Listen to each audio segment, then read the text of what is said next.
All right, welcome back everyone for more endocrine physiology. So now that I think you have a pretty firm grasp in terms of what we try to accomplish with the endocrine system, we can start talking about specific hormones. So let's talk a little bit about how we classify hormones, and based on that classification, what are we going to know about those hormones' receptors? So as I said in the previous video, there are going to be three different classes of hormones that we can kind of put every hormone that we're going to talk about into these three different categories. So these classes are depending on the chemical makeup of that particular hormone.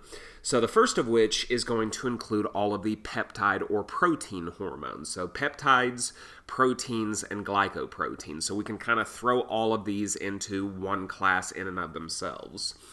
So these hormones do have a little bit of diversity here. So we could have peptide hormones, which are just short little chains of amino acids hooked up by peptide bonds. So oxytocin and antidiuretic hormone are two prominent examples. They are only 9 amino acids long. Or one of these hormones could be very large and very complex. So growth hormone, follicle-stimulating hormone, and luteinizing hormone are examples of very large, very long protein hormones or glycoprotein hormones. So amine hormones are going to be somewhat similar to peptide hormones, except rather than being chains of amino acids, amine hormones are basically just single modified amino acids themselves. So usually they are going to be modified forms of either the amino acid tyrosine or the amino acid tryptophan. And then finally, we've got our steroid hormones. So these are all going to be derived from cholesterol, as we have discussed before. So whether you're talking about testosterone, estrogen, cortisol, aldosterone, or whatever, you need cholesterol in order for your cells to be able to make these hormones. If you don't have cholesterol, you cannot make steroid hormones. And as we've discussed with steroids before, their major distinguishing property is that they are highly, highly, highly hydrophobic, meaning that since we've got hormones here that need to travel through the very aqueous blood plasma, transporting around steroid hormones is going to be a little bit more complicated because you need to find a way to solubilize them in the blood plasma by way of what are called carrier proteins, which we will discuss a little bit later. So let's talk a little bit more about each one of these classes one by one. So let's start with the amine hormones. So there are two general types of amine hormones. Most of them are going to fall into this category called catecholamines.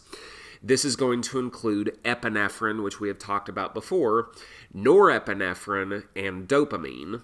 So dopamine and norepinephrine we are actually not going to talk about very often in the context of endocrine physiology because they are much more likely to act as neurotransmitters rather than act as hormones.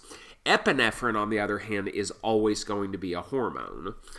Now, thyroid hormones are another class of amine hormones. So what is interesting about our thyroid hormones is that even though they look like amine hormones, they do not really behave like amine hormones. Namely, the fact that thyroid hormones like T3 and T4 are actually very hydrophobic. So thyroid hormones are going to behave a lot more like our steroid hormones. Peptide and protein hormones are always going to be hydrophilic, so we don't really need to worry about them acting like steroids in this case. So as we said, peptide hormones are going to include things like oxytocin, which is basically just a chain of 9 amino acids. So you can count it up, 1, 2, 3, 4, 5, 6, 7, 8, 9 there. And then you've got protein hormones, which are much bigger and much more complex, so that would include things like human growth hormone. But as different as those two things seem, for our money, they are going to behave and act very, very similarly. Because they are hydrophilic, they will act and behave very similarly. And then you've got your steroid hormones like testosterone, progesterone, aldosterone, and the like. So definitely steroid hormones are always going to be hydrophobic. So when talking about these three classes of hormones, you'll notice that we've kind of focused on whether that hormone is either hydrophilic or hydrophobic. So why do we care? Why do we care so much about whether a hormone is hydrophilic or hydrophobic? Well, depending on the answer to that question, it's going to dictate a couple of things for us. Number one, is that hormone going to require a carrier to haul it around in the blood? So a hydrophobic hormone will need to constantly be bound by a carrier protein, basically a protein that kind of surrounds that hydrophobic hormone and shields it away from the water in the blood plasma to make sure that that poor baby hydrophobic hormone doesn't have to deal with water, right? Yeah. So a hydrophilic hormone isn't going to have that problem. Hydrophilic hormones love the water. They love being in the blood plasma. They require no such carrier protein. The other thing this is going to tell us is it will tell us, depending on which type of hormone we've got, where is its receptor going to be located and what kind of receptor are we going to deal with. So let's talk about the carrier protein issue first. So here are a couple of simple questions that should, I think, be easily answerable by you. So number one, how do hormones travel to their target cells? Well, at this point, I've pretty much hammered this into your skull at this point, so you should know this pretty easily. Hormones travel through the blood. That is what makes a hormone a hormone. That is what distinguishes it from a paracrine signal, an autocrine signal, which stay in the interstitial fluid, and neurotransmitters, which travel through the interstitial fluid between a neuron and its target cell. Only hormones travel through the blood. If any of those other things traveled through the blood, we would start calling them hormones. Here's your second question. What is the principal component of the blood plasma? Well, it's water, right? Third question, what is a hydrophobic molecule afraid of? Well, it's afraid of water, right? So we're dealing with a little bit of an issue here.